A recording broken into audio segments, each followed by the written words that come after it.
Finlanda ka një ditë gjumashësh dhe kush zgjohet I fundit hidhet në liçen. Çdo vit, më 27 korrik, në Finland festohet dita kombëtare e gjumashit. Tradita. Personi I fundit që është ende në gjumë në një shtëpi zgjohet në mënyrë të ashpër. Në disa raste, ai hidhet në liçen ose në det. Nëse miqt apo familjarët janë më të mëshirshëm, e lagin thjesht me ujë. Kjo traditë gazmore ka lidhje me legjendën e 7 gjumashëve të Efesit. Një mit I krishterë për një grup njerëzish që fjetën aksidentalisht në një shpellë për më shumë se 200 vjet. Në Finland, kjo histori është shndërruar në një paralajmërim lozonjar. Nëse fle shumë gjatë, mund të mbetesh në gjumë për shekuj me radhë. Festimet më të mëdha zhvillohen në qytetin në Antali, ku banorët duhet të zgjohen përpara orës 7 të mëngjesit. Ndryshe rrezikojnë të përfundojnë në ujë.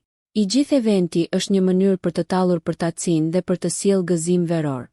Nëse ju pëlqeu kjo video shkoni në kanalin e YouTube-it Big VIP Albania Kosova, që e gjeni në bio. Mos harroni që të bëni subscribe dhe të klikoni butonin e ziljes që të informoheni për videot më të reja.